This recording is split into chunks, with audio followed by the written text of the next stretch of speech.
Good evening, everyone. We're happy to have you here in Aesthetic Impact Informational Services presenting Angela Thompson-Smith, Ph.D., The History and Evolution of the Study of Parapsychology. Mindwise Consulting is Angela's company, and we will be turning the program over to her in just a moment. Welcome, Angela. Hi, I'm happy to be here. I'm happy to have you, and I know our audience is too. For anyone who is listening to the recording and is not familiar with your work, just a little bit about Angela. Dr. Smith's primary qualifications were nursing and social work, as she worked as a registered nurse and as a social worker with disadvantaged youth. She has served a term abroad with VSO working and at, I can never say this, Angela, Paraiso Infantil. Paraiso Infantil. Oh, you are so good with the French. A Colombian orphanage. Returning to England, she regained her Bachelor's of Science in Psychology at the University of Wales, her MS at the Faculty of Medicine at Manchester University, England, and her doctorate in psychology with Saybrook Graduate School in San Francisco. Dr. Smith continued her education at UNLV, where she completed the Certificate in Non-Management. She has a wide experience of research management and having worked as a research analyst at the University of Medicine and Dentistry of New Jersey and with the Princeton Engineering Anomalies Research Laboratory in New Jersey. In the Southwest, Dr. Smith was executive director of the Boulder City Senior Center and has worked exclusively and extensively as a private contractor for individuals, businesses, organizations around the United States and abroad. She's an author. She published Remote Perceptions with Hampton Roads. Her new book, Shire, was published by Publish America in the fall of 2006, and her historical novel, River of Passion, was published by the same group in the spring of 2007. In November 2010, Dr. Smith was ordained a shamanic minister following decades of training and experience. She now works as a life coach and shamanic practitioner in Boulder City, Nevada. And with that, we shall go ahead and change the mic and camera over to Dr. Smith. She will key up her camera. And I'm so glad to have your new sound equipment. Not sounding, sound video. There we are. Hello. Hello. Hello from Boulder City. Yeah, Boulder City, hot Boulder City, Nevada. Yeah. Okay. Shall I? Yes, ma'am. It's yours. Carry on. Okay. The history and evolution of the study of parapsychology, also known as PSI. Trying to put the history and evolution of the study of psi into an hour to an hour and a half presentation is like saying, okay, give the history of the United States of America with every character and every advancement in an hour. It's difficult, but I've given an overview. I'm going to talk about some of the people in the field and the history as it is written. There's a lot of unwritten history which one day will perhaps be written. One of the best books that I've come across is Dean Radin's Conscious Universe, which the scientific study, scientific truth of psychic phenomena, one of the best books on the history of the study of parapsychology.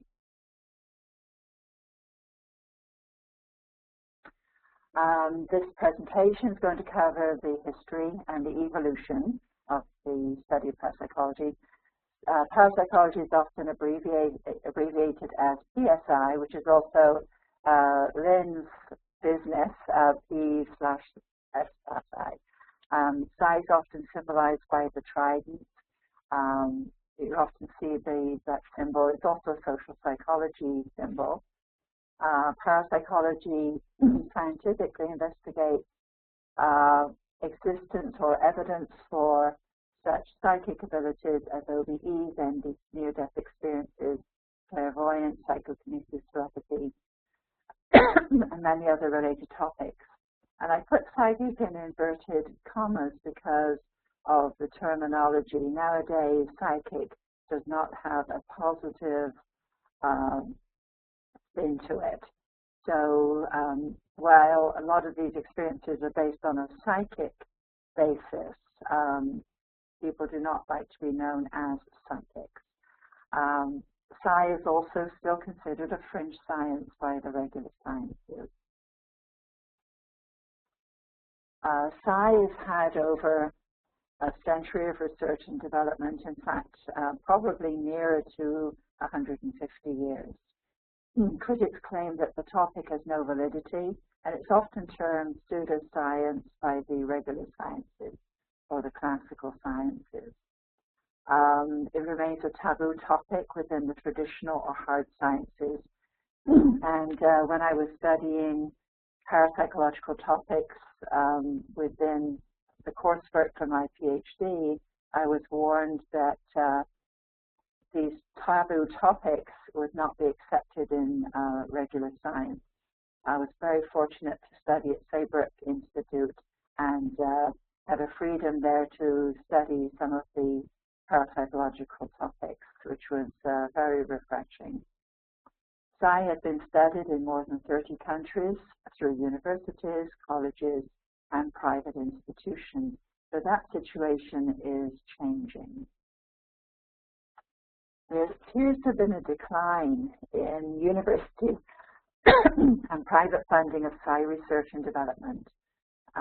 Psi research organizations such as the Air Laboratory at Princeton University, PRL, which was the Psychophysical Research Lab, which was also located at Princeton and not well known, run by Charles Oniton, who did a lot of Gansfeld and human-computer interaction studies. And the Edinburgh-based Parapsychology Laboratory have now declined or closed. PAIR closed its doors a few years ago, and they're now into a more commercial aspect of their work. The Duke Psi Lab, the Noetics Institute, and the University of Arizona still continue to do some Psi research. Excuse me, I'll have some water. It's very dry here in Nevada. While few mainstream science journals will accept Psi articles, some have, particularly the IEEE, which has published some of Robert John's work from the PAIR Lab, and also Al Puthoff and Russell Targ's articles regarding the early days of remote viewing, and Foundations of Physics studied some of Robert John's work as well. But very few mainstream science journals will even touch or even review articles on Psi. As one of the articles is, well, if Psi research is valid, why don't the regular scientific journals publish their work? Well, it's a chicken or the egg factor. You have to get the article reviewed and accepted before it could be published, and there is a taboo against accepting these kinds of articles. There have been specialized journals that continue to accept Psi articles, such as the Journal of Parapsychology, Journal of Consciousness Studies, Journal of the Society for Psychical Research, and the Journal of Scientific Exploration. But in the bigger picture, their distribution is very limited and reach a very narrow audience, a very specialized audience. Although I was very pleased when I was doing my doctoral work to find in several regular libraries copies of a lot of the non-traditional journals, such as the Journal of Parapsychology and the Journal of the Society for Psychical Research. So let's go back to the early days of Psi research, when it wasn't even called Psi.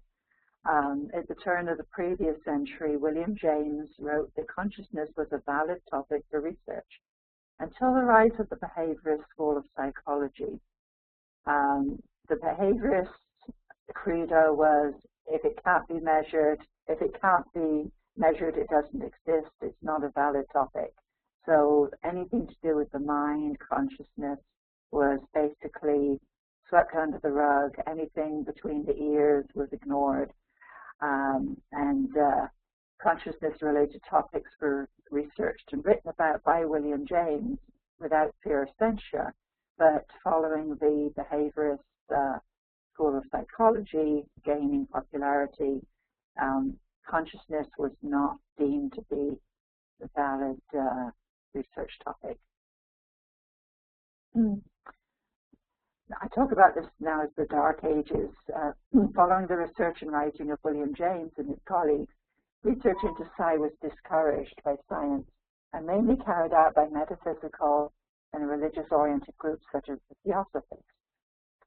And the Theosophists were very interested in mediumship, seances, clairvoyance, telepathy, and levitation. And there's a lot of very, very interesting research that's in the literature, if you wanted to go look at it. Not always well controlled, but for example, the levitations of David Hume were well researched and validated.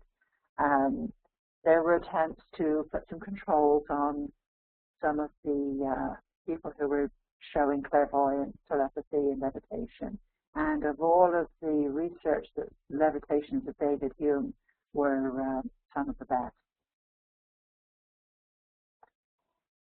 The term parapsychology, psi, was coined around 1889 by the philosopher Max Dessoir, and then adopted by J.B. Rhine at Duke University as a replacement for the term psychical. Up until that point, the topic was termed psychical research. Now, the term psi was brought in. And from the 1930s, the research shifted at Duke from anecdotal observations towards experimental methodologies in keeping with the behavior of science.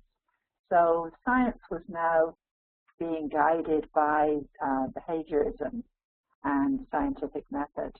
And the term parapsychology was defined as a study that existed alongside psychology. It wasn't at this point considered, and still isn't really, part of the topic of psychology. Two interesting things happened at the turn of the last century.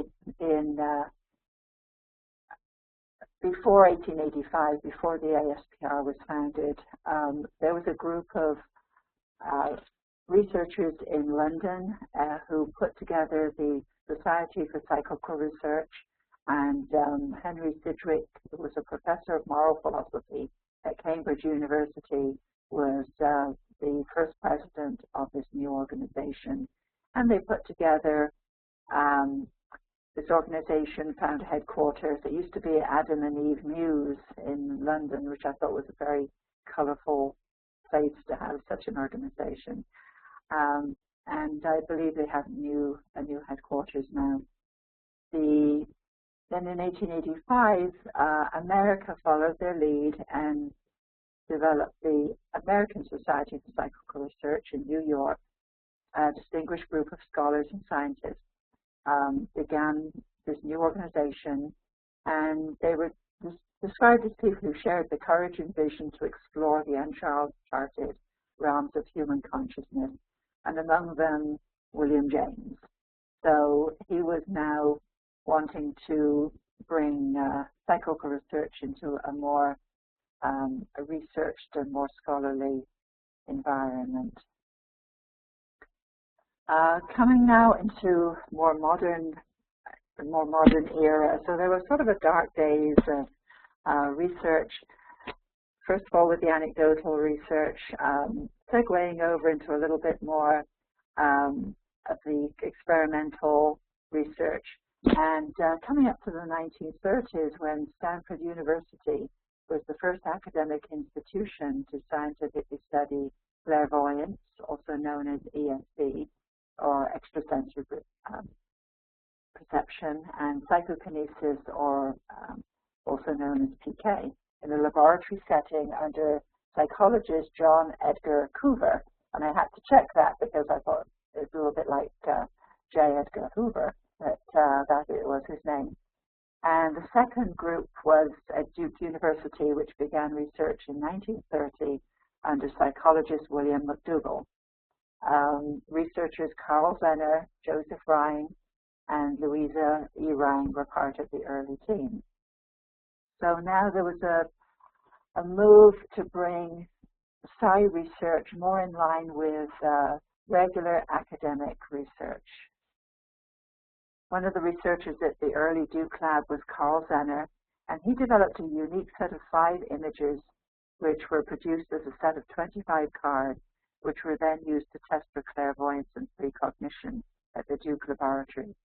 They also used a lot of very unique ways to roll dice. They had machines to roll dice, and part of the research protocol was for the subject to guess what was the next card to come up, what was the number of the dice that was going to be rolled.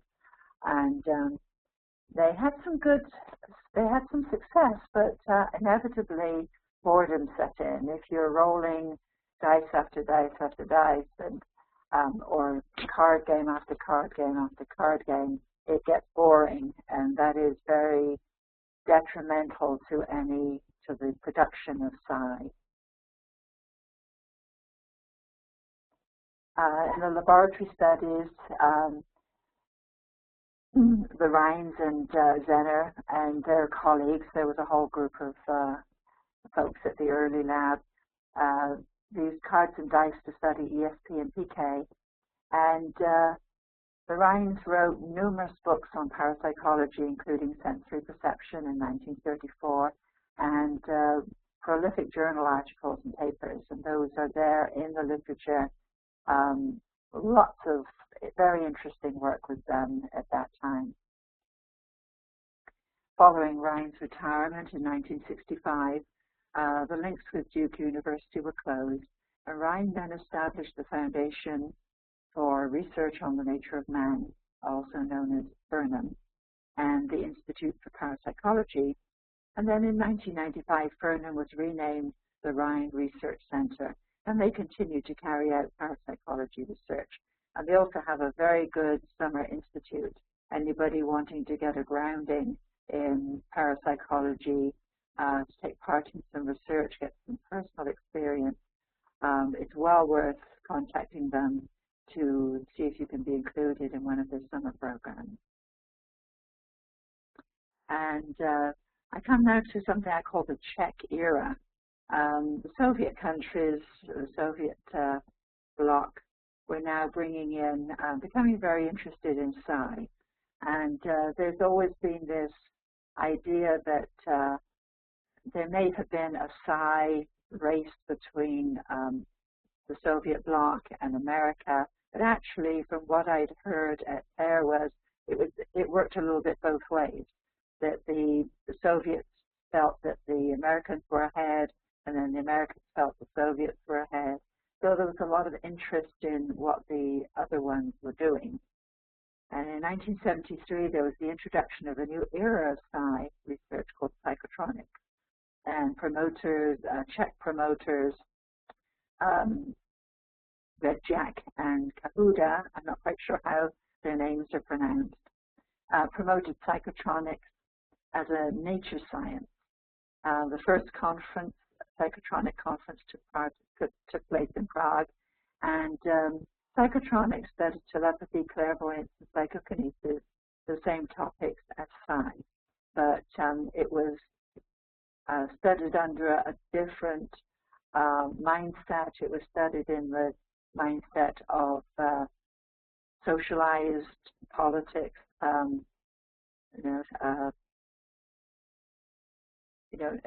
a little bit of a different slant on the study of it rather than the American research. And in the Soviet era, following the lead of the psychotronics movement, the Soviet bloc began serious studies of parapsychology. And clairvoyance and telepathy were renamed biocommunication, and PK was termed bioenergetics. And multiple labs formed, led by notables such as Vasiliev, and producing PK stars such as Nina Kulagina, who she was filmed moving objects on a table using her mind and her hands over the objects, not touching the objects. And very impressive that she was studied again and again and again, and unfortunately passed away with a heart attack. Maybe because she was overworked, who knows, or maybe it could have been some other cause. One of the interesting stories that I heard back at the Pear Lab was when Bob, John, and Brenda Dunn were putting together a program, an outbounder program. Actually, I think it was before Brenda went to Pear. I think it was with Visaha at Chicago. The Russians read a paper that had been printed on the outbounder RV program. The outbounder was where a group went out into the community, and subjects back at the lab had to perceive where the outbounders were, what they were thinking, doing, feeling, etc., and describe where they were. Brenda and her colleagues had put an arbitrary 15 minutes waiting time so that the outbound researchers could get to the location. And before the subject back at the lab started describing where they thought or where they were perceiving the outbounders were, the Russians didn't realize that was an arbitrary time period, and did a lot of study and came up with the conclusion from their research that 15 minutes was the optimal time, and this was like the golden 15 minutes. And it wasn't until later when the Russians and the Americans started discussing their research that this came about, and it was realized that this arbitrary 15 minutes took on a much greater importance than it was intended. A new openness came about in the 1970s with the affiliation of the Parapsychological Association, or the PA, with the American Association for the Advancement of Science, the AAAS, encouraged by Margaret Mead. And in the 1970s and 80s was an era of new organizations, including the Institute of Noetic Sciences and the Princeton Engineering Anomalies Research Laboratory, PAIR, being established. So it was sort of the golden age. The 1970s, 80s was the golden age of science research, psi research. And also, of course, remote viewing was being discovered and researched, and was also, I feel, in its golden age at that time. Also, during the 1980s, psi research work was established at the Stanford Research Institute, SRI, leading to later research on remote viewing. And Professor Ian Stevenson, who has since passed away, at the University of Virginia, instituted his studies of reincarnation remembered by children. And what he found was that very young children would often report to their parents that they felt they were a different person. They lived in a nearby village, particularly children in India and Nepal, and some Native American children, where the attitude towards reincarnation was a little bit more relaxed than here in America. And when he went to study these children and took them to the neighboring village, these children would point out objects that belonged to them, people who were related to them in the previous life. So there was a lot of very interesting information, and some of that research is still being carried on at the University of Virginia. Dr. Thelma Moss investigated Curlian photography at UCLA, basically looking at plant life and human auras, and finding that there was the body, we were not just a physical body, we're also an electrical, electrical generating body, and that we have an aura that surrounds our physical body, and it could be measured. And a chair in consciousness studies was also established at the University of Edinburgh. Unfortunately, there's been a decline in psi research, and many of the research groups, academic labs, and government research groups have now closed. and research into parapsychology is at an all-time low, which is, in a way, it's a very sad state, but I'll elaborate on that later. The University of Arizona's Veritas Laboratory conducts some quiet research. There is literature out there, and they do present at various conferences, but there's not a great deal of, it's not out there into the public eye yet. And the University of Virginia has conducted some study with mediums. However, little research is now being conducted in the US. In the UK, what's happened is quite a few of the researchers from the States who were employed in research groups here in the States went over to the University of Edinburgh, did research there, and when that program declined, they seemed to migrate out into labs around the UK and Europe. So a lot of the US researchers are now over in Europe and doing research. So our loss is their gain.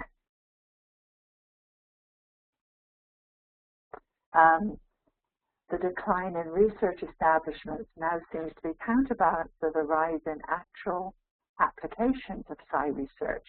And psi research is being put into real-world projects. For example, Roger Nelson's Global Consciousness Project.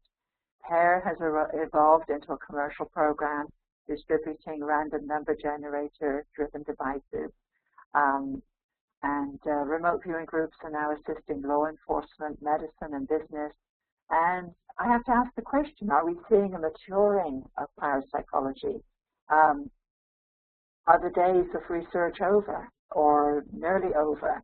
I think there will always be a place for research, but we're seeing now a shift into actual applications work.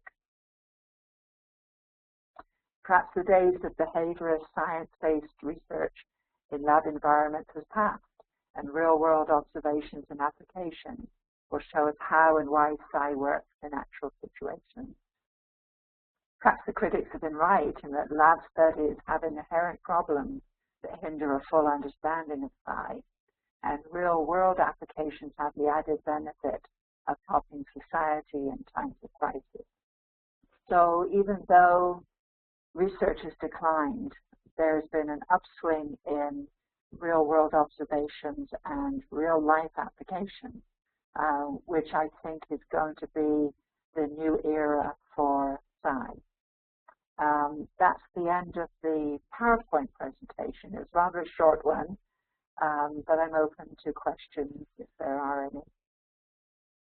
Well, thank you, Angela.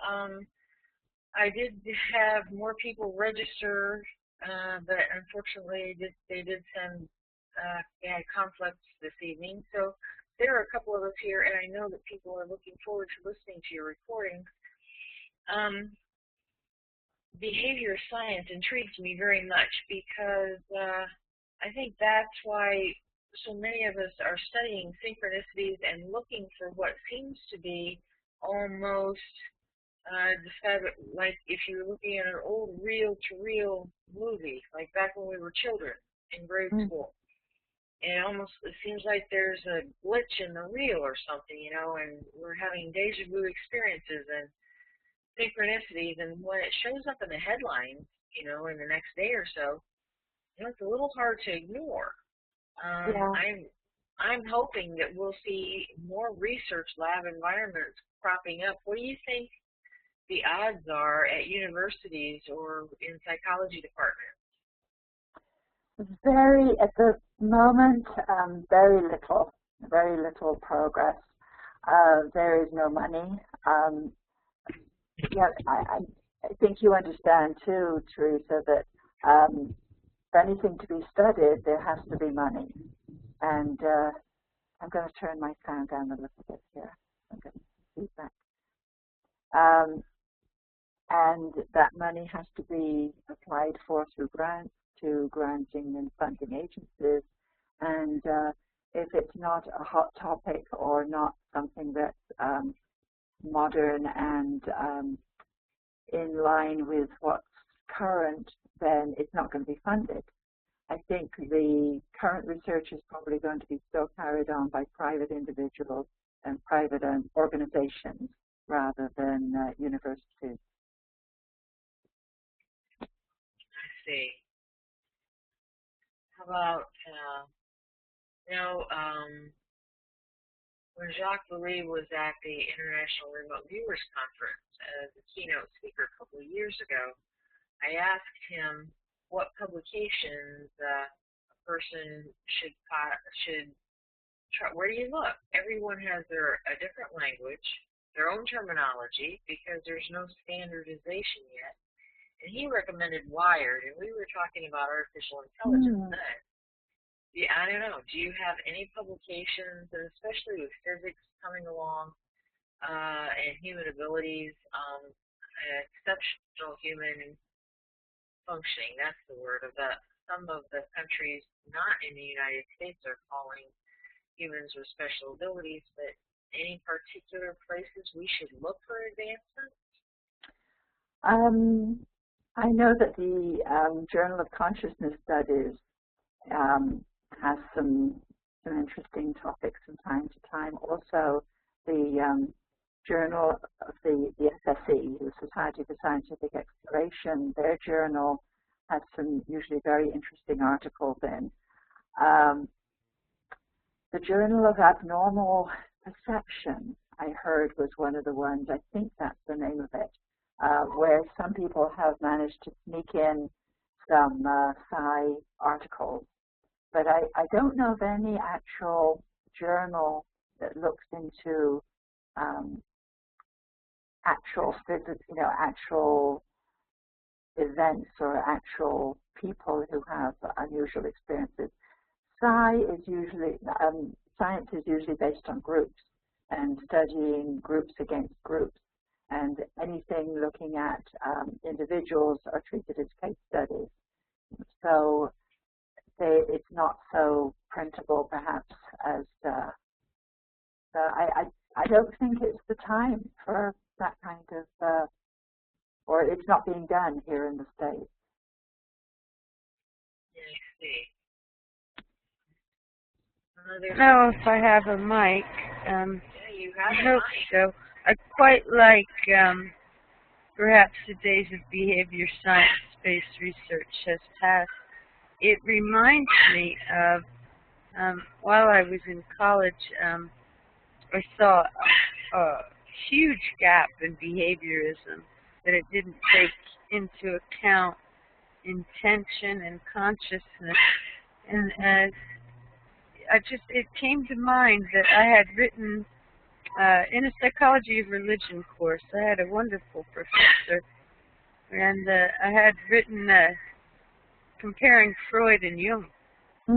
And I really have very little respect for Freud because he wanted to control consciousness. I mean, he wanted to understand the control, and Jung was more like a dance. And that's how I wrote my thing. But at any rate, what I wanted to say was at the end of the paper, the professor, she was pretty blown away, and she said, you know, Jung has so fallen out of favor, but perhaps his time has yet to come. And I really, that came to mind, and you're saying something similar, that perhaps the time's yet to come where people understand we aren't automations, as the behaviorists would have us believe. And Freud, there's been a lot of influence that I have, that I just feel has really been detrimental to our society. And so I was really happy to see that. I enjoyed your presentation very much. Thank you, Angela, and Teresa, and everyone who's here. Thank you. Speaking of languages, there's been some talk lately that baggage. Words carry baggage. The word psychic has baggage. And as we evolve and move forward with studying psi, the word remote viewing, or the terminology or label, there's been talk lately that possibly we need to find some new terminology for that, but in some circles they say anomalous cognition. Mm-hmm. Well, I have a little problem with that, only in that what's an anomaly today is normal tomorrow, we hope. Yeah. And, anomalous makes it stand apart. It's like, if we're going to find a new word, can't we find something that incorporates it or sets the tone from the beginning that it's not an anomaly? I mean, people who have been discovered to have synesthesia, Mm-hmm. I don't know, are they termed anomalies? I think they are. Really? Just Yeah. Mm-hmm. It's because they're wired a little differently. Mm-hmm. They are anything outside the norm. America, and I'm speaking here as somebody born and raised in Europe, America likes everything standard, normal. Anything that's on the fringe is thought of as suspect or not quite right, anomalous. And there's a suspicion of anything that's not of the, the norm. And it's an unusual, in England, I grew up where all of this stuff was just accepted as okay, It was a little different, a little odd, but it was within the average range of behavior. Here in the States, you tell somebody that you do remote viewing and it has a psychic basis, and they look at you a little askance, So I don't know. I think if remote viewing has more attention, then perhaps that will become. But then remote perception doesn't, or remote viewing doesn't cover all of the aspects of PSI or psychic. I like the word intuitive. That seems to have been accepted even by business environment. Intuitive, counterintuitive. So perhaps that's a better word for society to understand these abilities.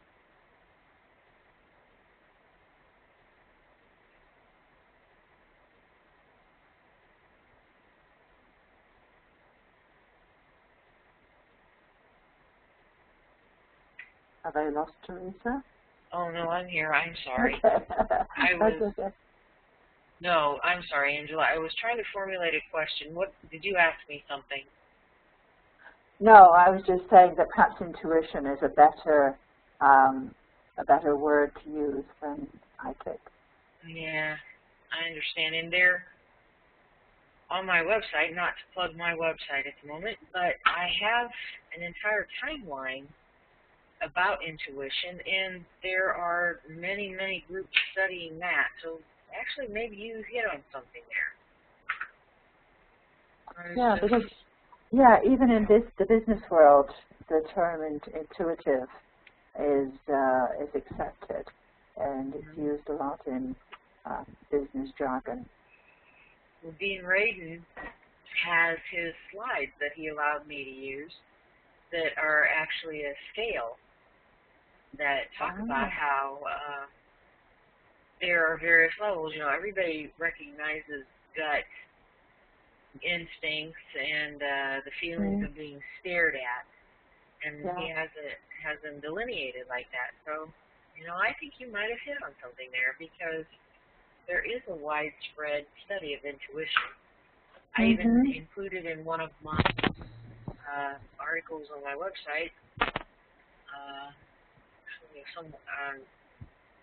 maybe in my first newsletter, the Reader's Digest had an article about some young children, some young hikers possibly, who were lost in an avalanche, and they should have dug at such and such place. And he's like, no, go dig over here. And they did, and they saved them just in the nick of time, or they would have been gone of hypothermia. Yeah. So, you see it everywhere, and people recognize it.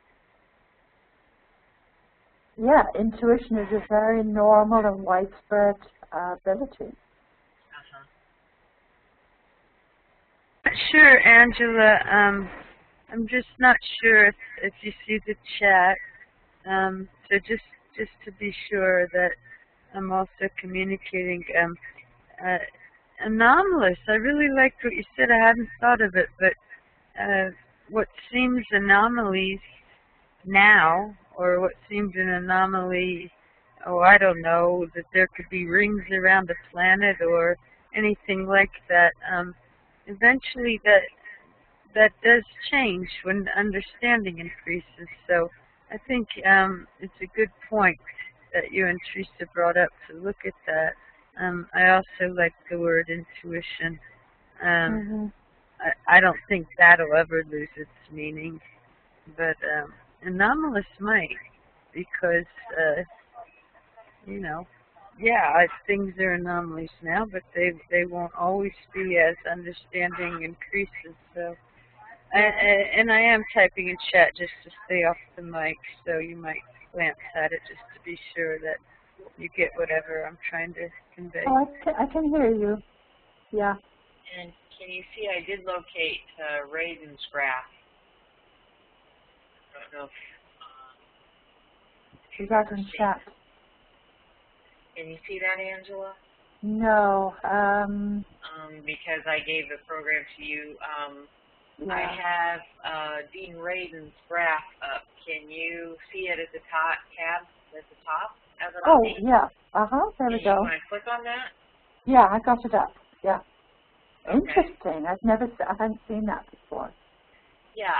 Actually, I found that in the middle of one of his presentations that he gave, and then he replicated it's on YouTube, and there's that one, and I'll get the second one that you can see. That's interesting. Yeah. Well, Yeah. there's the second one.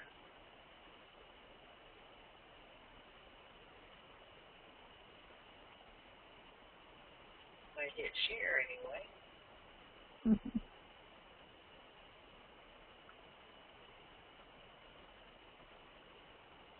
Also, I there think you now go. There's that... the second one. Okay.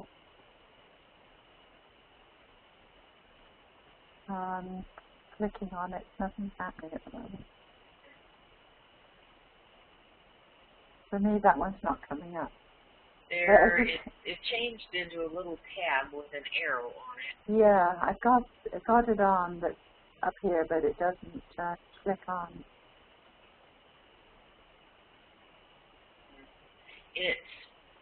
To describe it for you, it has an overlay, and it says down at the bottom, the gut feelings up to the distant healing, common experiences, amenable to scientific study but highly controversial. And up at the top, the overlay, up above premonitions up to Francis of Assisi, rare experiences presently beyond the reach of science but well accepted. So it's like if you can do miraculous things like a saint, you're great. Now, the common person, no, not so much. You know, you're just regular. Yeah, yeah. Interesting.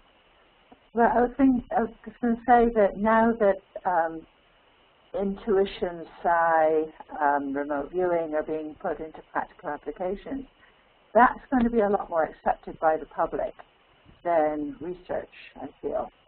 You know, finding some missing bodies at the Hotel Coronado in Haiti after the earthquake, or finding a missing child in Salt Lake City, getting that teenager back to her parents, that kind of result is going to be far more persuasive that these abilities are real than the research in the lab.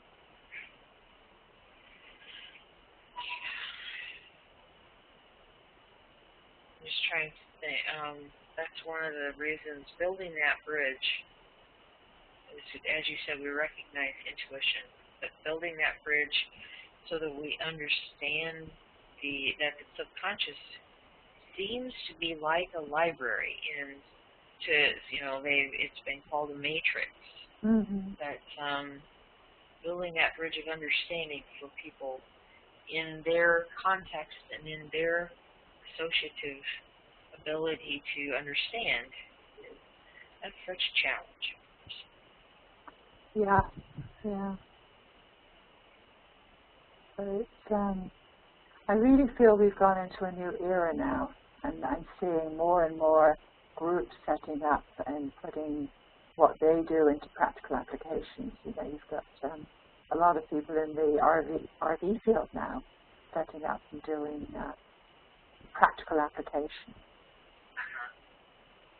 Do you think, have we come with remote viewing, and I know we're touching on that quite heavily, but remote viewing is a hands-on demonstration application that each individual, it's like riding a bike. Once you do it, you've got it. But until you do it, you really, being a bystander or an observer is it's helpful, but it's not enough. Well, you're talking about CRV.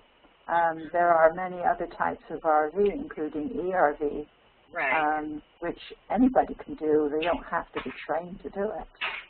Right, and I'm thinking, and I actually wasn't limiting just to CRV, but I'm wondering if your work at Princeton or when you were there, now that the folks who have been out of the unit where they used it in application form, and the other types of remote viewing that weren't there, did Princeton work with it much, and have we come far enough in teaching enough people or making them aware of it that would Princeton have had more to work with, or did they work with it much, per se?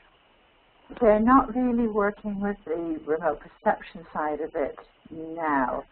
They were very research-oriented when the lab was in process. Now that it's closed, they've really taken the random number generator, the electronics, into practical applications with computer programs, with a beautiful mind lamp. You saw that at the IRVA conference. So a lot of very interesting applications that people can get hold of and try for themselves. So I think that's a wonderful step forward. Yeah, which reminds me, I asked my kids for one of those mind lamps for my birthday. Did you, I don't know, do you have any idea when I came up to it and we were just talking, it turned red, and they said that it only does that maybe 2 or 3 times a day. And they were like, ooh, it just changed. And I'm like, okay, that's nice. It only does that, like twice a day. So did you actually work with those much, or the random number generators? Yeah, I worked with the random number generators at the lab. They didn't have the mind lamp at that time. This was something they developed since.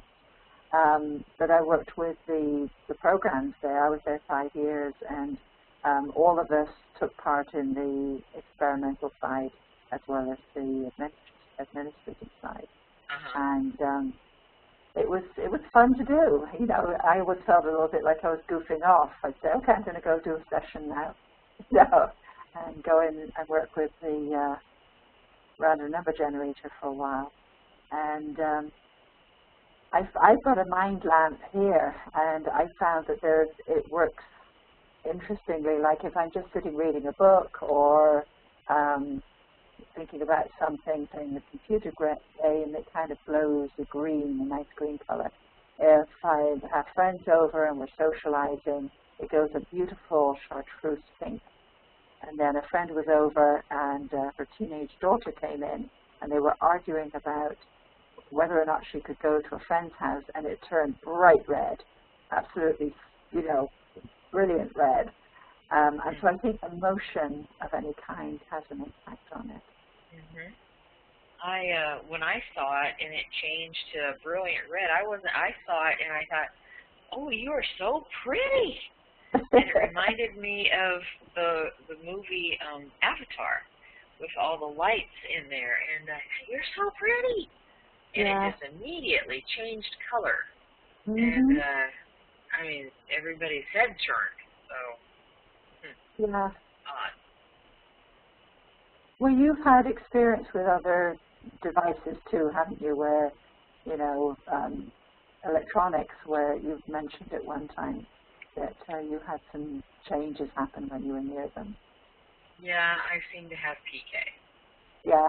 And I really think that we're on the cusp of making some advancements in that area with magnetocardiograms and magnetocardiography, because the heart and heart math is making progress as well. But CardioMag, it actually has peer-reviewed articles out that it's a measurable, like an MRI, only our cardiac output travels through the magnetic field around us, formerly known, and I will say formerly, as the aura. And, you know, anybody who, I'm sorry, you haven't heard me preach about that yet? I hadn't heard that particular observation, no. Yeah, magnetocardiography has been I don't know about in use, but being studied in various parts of the world. It's actually in clinical trial here in the States, and there are cardiology peer-reviewed articles out. It's on my website, and if you go to a company called CardioMag, they are selling the equipment. They did have a bedside unit in use at Johns Hopkins, and I'm not sure why that isn't, and it used to need a huge squid environment, which was problematic because if you have a cardiac event in progress, you don't have time to take a half hour of prep, et cetera, These folks have been studying various diagnoses and gender-related disease processes, and have amassed some really goodly amount of data, enough that they're starting to get some attention. I have no idea when it will come out of clinical trial, if it will come out of clinical trial. And as I said, that disproves that everybody who could see, and I can't see ours, but anyone who could before and was told they were crazy. Like, now we have some scientific basis that the magnetic field around us exists and extends into the environment. Excuse me. I think that if you are to dig, some of the scientific journals are starting to come out with some of the non-lethal weapons that are being used regarding biofields in the military. Of various and sundry, anything that has to do with that magnetic field. And I have a couple articles around here that I can't quote right off the top of my head. So, but anyway, that's some progress there. And I snapped off 2 street lights this morning. Just one, you know, there are street lights as far as the eye can see. And when you are approaching one and it goes off, you know, after a while you just can't ignore that. Yeah. And that's only one minor incident. And there are a couple of Yahoo groups that I've been on. There are kids who get together on Friday nights to see if they can go snap off streetlights on purpose. Oh, wow. Yeah. So, I mean, people know about it. So, anyway. Yeah, I had an experience like that one time when I was late getting home and missed my bus and decided to walk. This was when I lived in Las Vegas. And I was walking and realized I had a guy walking behind me. And as I walked, I was getting more and more nervous, and the street lights started going out. And so I thought I better. In the dark then with someone following you. Yeah. So I thought I'm going to slow down and let him pass. That's all I can do. You know, I'll be ready to fight if I need to. And it was a busy street, so I wasn't totally on my own. And as I slowed down, he walked past and went, said, "Good evening," you know, and the lights didn't go out after that. It was just when I was getting nervous about somebody following me. Yeah, and And the thing is, some of the times when it happens, I can feel, and I know this sounds crazy, but knowing that CardioMag is out there measuring not mine, but cardiac activity 6 or 8 inches from someone's chest instead of having electrodes on them to transmit a 12-lead EKG, I feel so much better because I know darn well that emotion triggers PK, and I can feel, and Tamara was saying that she was having some aching in her chest, but I can feel a shift when this happens, and then, like an entire parking lot full of lights goes out.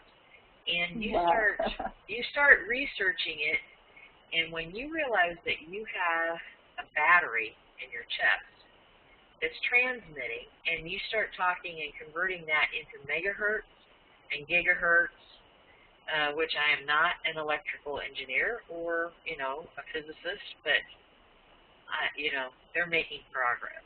And so, I just feel badly for the people who do it, and they know they do it. I have a friend, years ago, she's a nurse practitioner. She's brilliant. And she says, I have something weird to tell you. I'm like, okay, well, I bet you I can top it, but go ahead. And she says, I can snap off lights.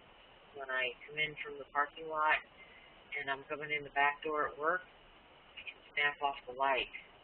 I got, oh, well, I can up that. Yeah, so then I told her. So anyway, there are people out there and they know. And you can't help them. They feel badly. They think they're crazy. They think there's something weird about them. And they're not. They're not weird at all. Just telling them that it's a normal thing, they are usually so relieved. I know, and I wish that we could do that on a widespread basis. Yeah, I try and do that as often as I can. If somebody confides that they have some interesting experience, I say, oh, that's normal. Yeah, me too. Lots of people have that experience. Me too, but now you have the little bit of literature from CardioMag to back that up. Yeah. So, yeah. I just wanted to show you another book while I got you. We talked a little bit about PK, but hadn't gone over it too much. I don't know if you know Pamela Ray Heath. She wrote her first book was called The PK Zone. Yeah, I have that. She's just republished it as Mind Matter Interaction. Very good coverage of PK and how emotion is one of the key elements for PK. That's what everyone has always said, and it will be so nice if we could get the right research person to attempt, to replicate it somehow. That would be a wonderful thing. I wonder if we could get a group together like Bending Spoons with Mind Lamp. Hey, we should do that at the IRVA conference. Yeah, or have one of the random number generators running on a computer somewhere. I almost did that at the last one, but I didn't get around to doing that. Yeah, we should talk about how we would set that up as a breakout session or something. I wonder if when you record this, if the chat box records, because I put some information there that would be, I think anyone listening to this later might be interested in, and I don't know if they'll see that, but so I'll just real quick recap some of it. The Radon graph is it's very similar to Ken Wilber, so he'd be another person to look into. The founder of Celeron, I spent some time when they were first starting up with him, brilliant person who doesn't put his name out there a lot, young. And I know he's given a talk at SSE. You could find talks from him. But at any rate, it's an incredible thing how they're gathering data and and the mind lamps, but more than that, the whole.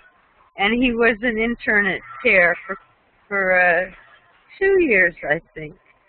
I also mentioned, Angela, in your talk, you mentioned the psychotronics being mostly in Russia. I have a friend, Duncan Laurie. I think he's in Rhode Island. I get confused when there's tiny little states. Rhode Island. Anyway, he's been doing tons of research since the 70s. Cleve Baxter worked with him a bit, and he's still doing it. So Duncan Laurie is another name to look into for that research.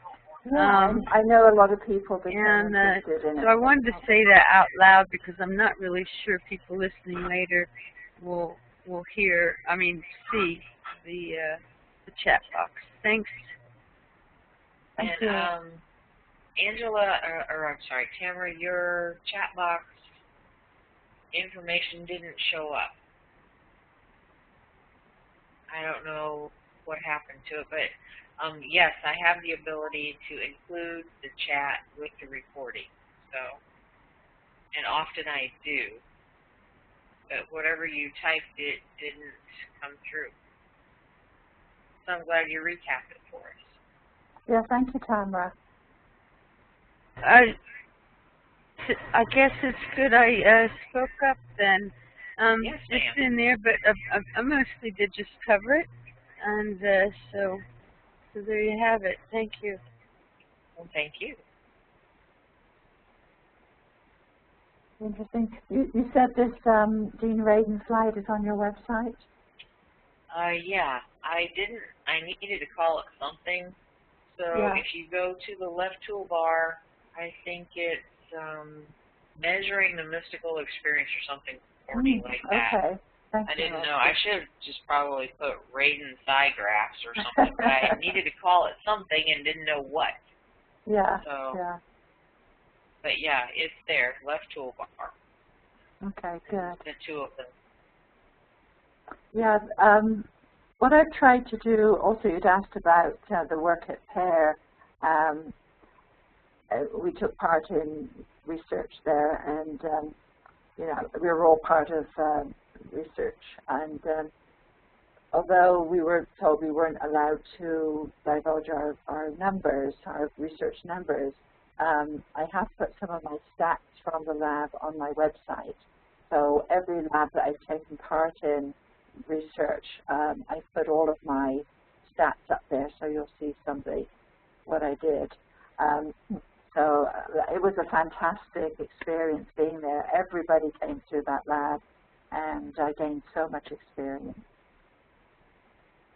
I would have liked to have seen it. It was an amazing place. I bet. And amazing people. I cannot even imagine. Was Charles Tart ever there? I'm trying to remember. I visited. Not while I was there. He might have been at some point, but he wasn't. I hadn't heard of him being on staff there. Okay.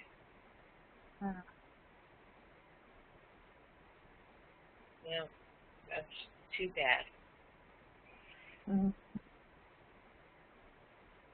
Yeah, I could have gone into a lot of the, how do you cover all the folks that are worked in parapsychological research? There are so many, and there are so many topics that have been studied. I could have put together a PowerPoint that would be 3 hours long. I think it's up to the individuals now if they are interested to go out and particularly looking at Dean Radin's book and looking at the literature on the internet, going to some of the journals to look at some of the research that's been done. Yeah, that I just touched on a few in the timeline that I have at mine, and it's huge, but it's not all inclusive by any means. Yeah, there has been a huge amount of research already being done, but perhaps it's, as I said in the presentation, maybe we're almost past that point. Yeah, we just need to find some actual physical tools for people to work with. And as we said, the mind lamps at Celeron and the REG and RNG, so maybe there's some hope. Yeah, well, I know Paul is incorporating random number generator, some of the Celeron stuff into his work. And I think Paul in, the other Paul in Ireland is also doing the same thing. I took my little gadget from HeartMath down to Lynn's one trip, and it's like a biofeedback, and I was trying to figure out a way to hook that up for people who did sessions to see if when we hit the AI, if that might register somehow. But you have to clip it on your ear or a finger, and I didn't get anywhere with it. You know, Lynn's house is a busy time for those classes with lots of people and lots of questions, and it didn't go anywhere. So yeah, it's very hard to find those correlations and just at the exact time it happens. Yeah, it's not like anybody has an EEG machine at their house you can hook up to just to play around. Right. Yeah, I did once. I did a little study on my own one time. I was visiting a friend's house, and he had a little mini EEG on his computer, which used just an ear and two little temple electrodes and a finger electrode, and so I did a couple of little mini sessions with CRV and ERV, and what it did was the graph on the computer showed the various levels, excuse me, from alpha almost up to gamma, going down to delta at the bottom, and then both sides, either side of that was left brain, right brain. And I found when I did a little CRV, it kind of varied. When I was doing the accessing of the information, there was more beta and delta. Then when I was actually writing it down, of course, it zipped right up to the alpha and the beta. And but then when I was doing ERV, it stayed down in the theta delta ranges, both sides of the brain pretty equally, and stayed down there for most of the time. So I think there are differences. That's very anecdotal, very personal, but that's sort of a beginning. You know, that could be something that could be studied. Well, Lynn was wired up. I don't know what they did, or I can't remember how that study went. That hasn't been all that long ago. A couple of years, maybe. Yeah, at one of the IRVA conferences, Shalia's husband was doing a research project. Were you around then? And they asked for subjects, and what they were doing was wiring people up and then having them, first of all, just do a session copying from a picture, just writing down using an actual picture as a focus, and then imagining a picture and writing a session, and then actually doing a real session with a hidden picture. And then I think they were looking to see whether there were differences in the brainwave states between actually seeing and looking with imagining and then doing remote viewing. But I never heard any results from that.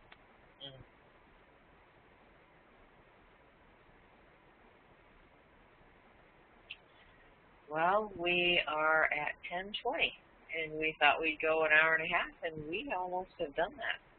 Yeah, There is Tamara's adding some of Duncan's writings in a link.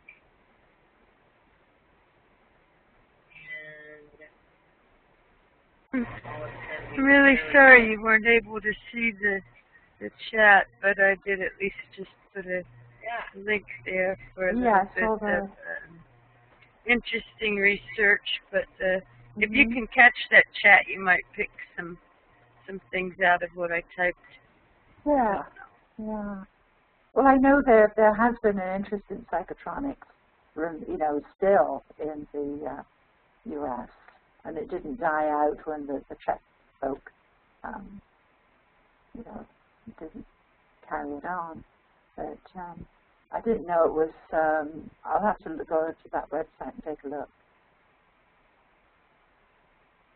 Yeah, he's an amazing guy. I've only just been there once or twice when Tamara has talked about him and said, look at this, but he is amazing. That's a lot. Okay. Yeah, I'll go take a look. Well, I want to thank you very much, Teresa and Tamara, for being here. Well, I'm glad you could present. Like I said, the crowd isn't usually large. Sometimes we'll have 20 people. Sometimes there's only, 2 of us. But the thing is, we're capturing this. I'm getting thank you notes for having them recorded, and people are always inquiring when they might be available, and they're able to download on their own time. It makes it user-friendly for them. Good. Good. And I'm glad I was able to get my technology up and working and me better too. experience. You're crystal clear today. Good, good. You've given us so much information. What did we fall out on last time when the technology fell out? What was the topic? Oh gosh, out-of-body experience? I think I was repeating. I think I was doing the out-of-body presentation.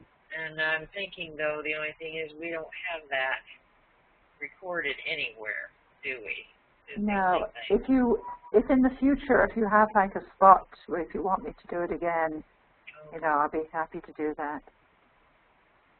Yeah, and I hate to ask you to do it yet again, but this, you can't find this information anywhere. That's the thing. Yeah, but if it's going to be recorded with better technology, then I wouldn't mind doing it again. Okay, yeah, I'm scrolling down through here, and I have you with ERV, and that is, I think, it. Unfortunately, because the first time we did it, I was a real rookie in this environment, and then the next time we did it, your technology went to pot. And, right. Actually, WebEx was doing a patch that they told me it wouldn't interfere, but I just wonder. But I don't know. But anyway, it was a shame. We had a good crowd that night, too. Yeah. But the thing is, they know that if we record it, then they can come back. So. Yeah, that's good, because then you've got it, and it's on your site. Yeah. Yeah. So, well, thank you so much, Angela, for sharing with us this evening, and we will definitely get this on the site. Welcome. Yeah. Thank you. Right. Thank you for having me here. And we should plug some of your upcoming. Lynn always reminds me. I always forget to plug. But let's see. You also have on the book coming up. I'm going to you. Here we go. Reading the Runestones, Symbology of the Language, and Shamanism, the Respected Practitioner, PK and Anomalous Perturbation, Telepathy, Uncommonly Common Experiences, Human Consciousness, and Meditation Methods, which we still need to I gave you those October ones. Yeah, I gave you a couple of dates for those. Right. So is it okay if I just go ahead and slot those in for December? Sure. Okay, I'll do that. Yeah. All right. Well, thank you so much, and I think we probably need to call it a day. Yeah, well, thank you very much, Teresa. Okay. Good night, everyone. Good night. Good night.